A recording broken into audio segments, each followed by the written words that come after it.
Entertain this one. Ladies and gentlemen, I Filmed Your Death. Yeah!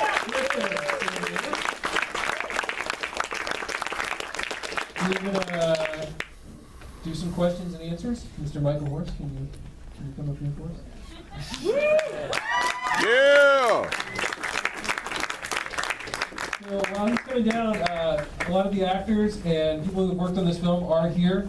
If you raise your hand or stand up if you were in this movie or had something to do with this movie. Stand up. Ladies and gentlemen, give them a round of applause, please.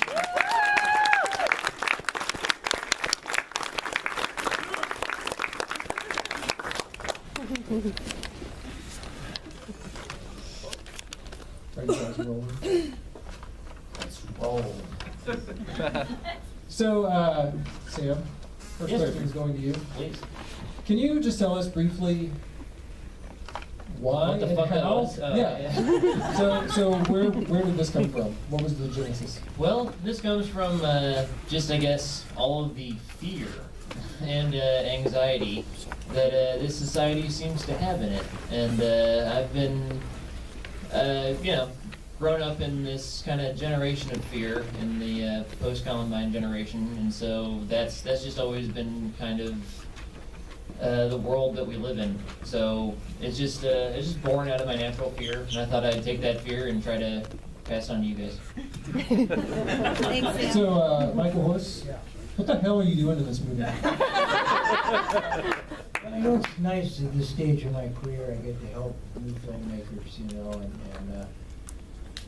I think when Sam tried to get in touch with me, I don't even get on the internet. My wife goes, "This guy's looking for you." He's a filmmaker. I said, "Well, tell him old school, here's my phone number, call me, He said, "Well, I can pay you this." And I said, "Are you good?" He goes, "Yeah, I'm good." Okay, give me a ticket and somebody's couch to, and I'll come and do it for you. And you did. You slept on a couch. Yeah. So did he let you read the whole script or just the scenes you were in? Which is probably best. That's the way I like to be surprised. And I was, yeah. So tell me a little bit about your character of Andy Bones. Well, it's, I also, grew up with a lot of local television and PBS and all that stuff. So I just was thinking of everybody I ever saw growing up, especially coming out of, 50s and 60s. There wasn't a lot of public television that was pretty bad. So. How do you see the character? Is he? You think he's on the right side of this, or is he more villain? I mean, is he afraid of the arts, a non-patron to the arts, if you will? I would think, yeah. I think he would. Yeah. He's a little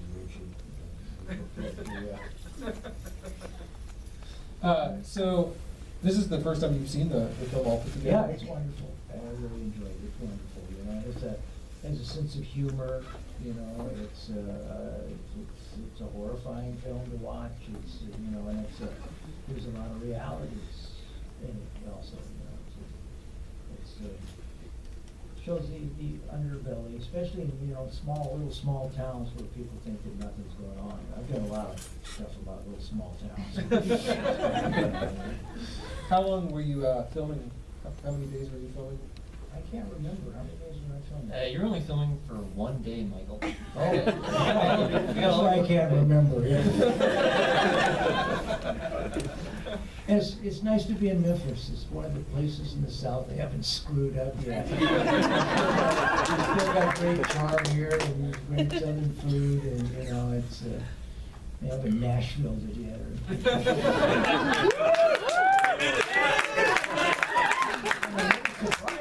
There's a really thriving film community here. So what's the difference between doing a big budget show like Twin Peaks as opposed to doing a smaller film like this? That's not much difference. Get a better dressing room.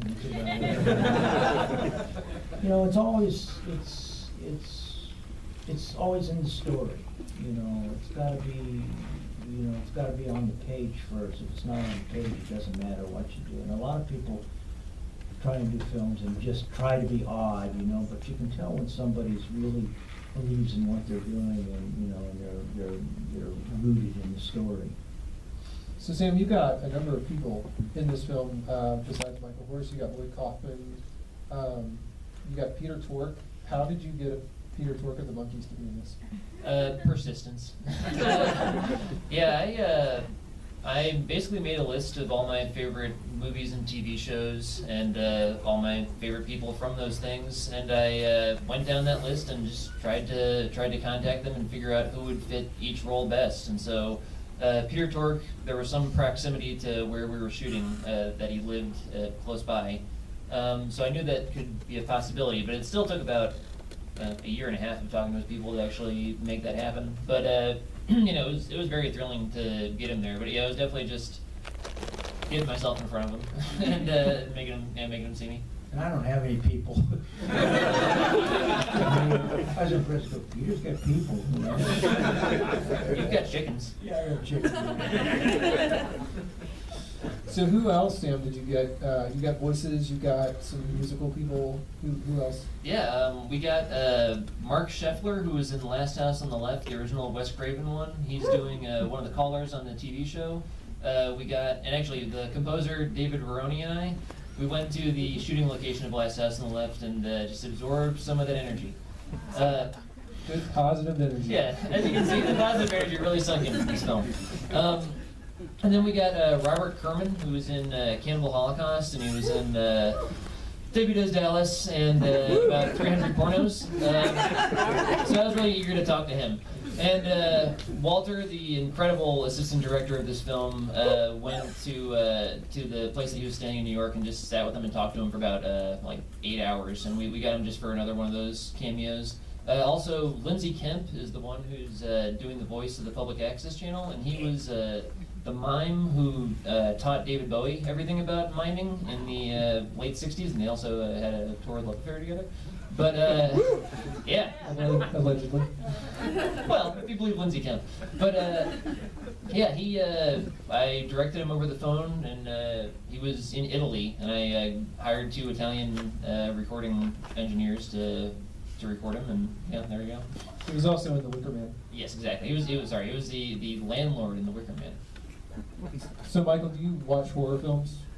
Ever? Yeah, I really like horror. It's really great now. I'm actually in all the bad sci-fi films now. I'm the old guy that goes, "Don't dig there." My wife goes, "Do they ever listen?" There's always an old native guy who goes, "If you dig into burial ground, something's going to happen." I like to make a small film and see films that Indian people would like to see. Where the old guy goes, "Don't dig there," and the guy goes, "Okay," and he walks away. So it would be a great short. So does anybody else out there have any questions for Sam or Michael Horse? We got a microphone coming around. I think, John, is it working? All right. We got a hot mic. Who's got a question for the great Michael Horse? What are you doing? Who's got a question? Who's got a question for the great Michael Horse?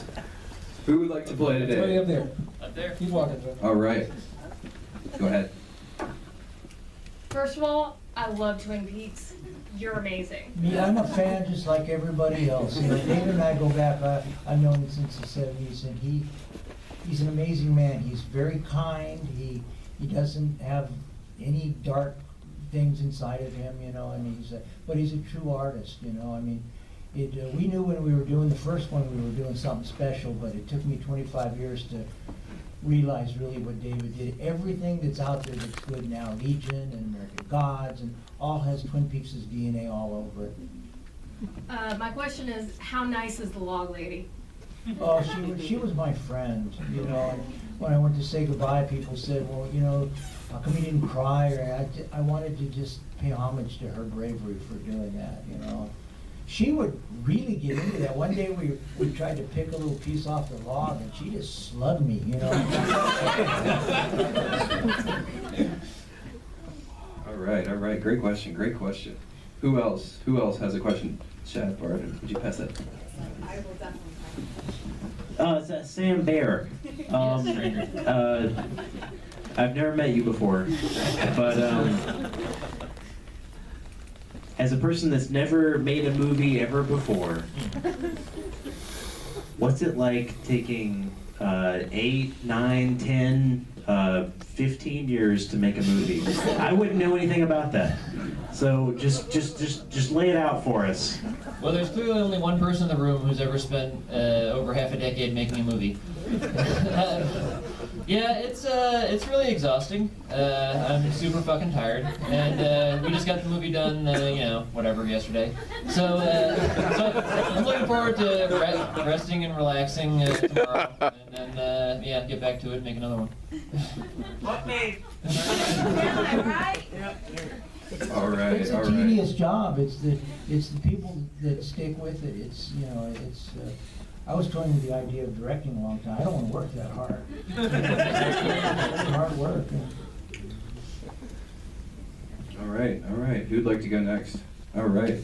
Excuse me. I'll ask another Twin Peaks fanboy question. Michael, do you have a favorite scene that you did in Twin Peaks? Or a favorite episode?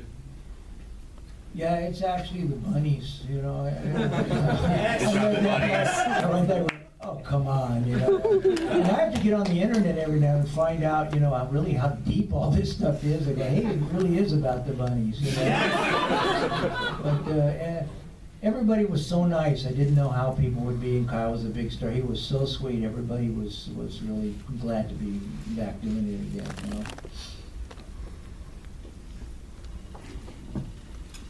Jonathan, there's a question behind you. Sounds like we got some hardcore Twin Peaks fans here. Yeah. Who else we got? All right. Hey, I noticed in the film all the TVs were CRTs. Did you do that on purpose? Yeah, it was, I guess, going back to sort of a nostalgic TV time. Okay, cool. Not to mention when he started filming, color had just been invented. Yeah, this cell phone for the movie was the latest technology when we started filming. All right, we got someone from the lower rows finally. Here you go. I'm just curious, you were saying that this list you made to pick the actors you wanted in the movie, what was it about Michael that made him make your list? That's a good point. I mean, I've always been a humongous fan of Twin Peaks, and I've always been a humongous fan of Hawk. And I think the thing that excited me about him playing this character is it was such a subversion of that character, because Hawk is so stoic, and this is somebody who is definitely wearing his outrage on his sleeve. And I guess I just got the feeling that Michael could really hit that out of the park, and yeah, he blew me away. Yeah, the Hawk is very cool. My wife goes, how come you can't be as cool as the Hawk? No, nobody's as cool as the Hawk. All right. Who else would like to go? Thanks, John. How's it going, everybody? Hey. With it being written before a lot of the shootings were kind of in the media and everything else, do you think your message is still shining through, even with them going on today, like this morning? Yeah, I think the message that I was trying to impart, which is, I wouldn't necessarily say it's a message as much as just an emotional experience that I'm giving to the audience, because I feel like in this current climate, everything we see about mass shootings is either through social media or it's through the network news, and both of those things just encourage a left side or right side kind of mentality. So I think art is the way to actually deal with all of these horrible things that are going on, because it's the only way that you can get out of that kind of one side right or wrong type dichotomy, because you can actually look at it from a completely fresh perspective. That's why there's no sort of actual political message in here, just because it's just a way for the audience to actually be able to kind of play around with this horrible subject matter, but do it in a safe way. That's what I think the value of making art about something as horrible as mass shootings is. All right, great question. Got some great intellectual conversation going on today. You didn't expect to learn anything when you came out to the movies tonight, did you? All right, who else do we have? Who else would like to ask the great Michael or someone at the top? All right. Can you emphasize?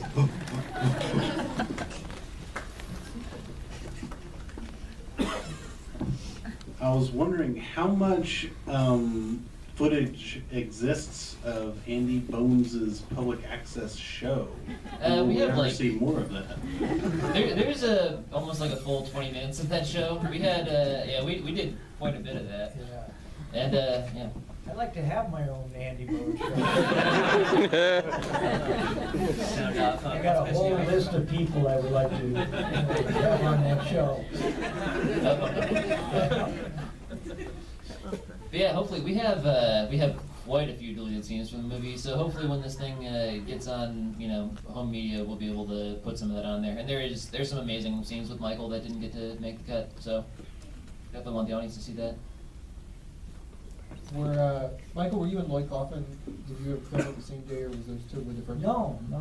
So you know. We didn't, did we? No. And Peter and I would like to see him, we're old friends, and, and we didn't go together either, It's movie magic right there. Yeah. Seamless. All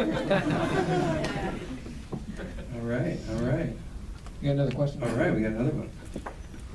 John will also look for a ball of twine, a penny. Hello. I was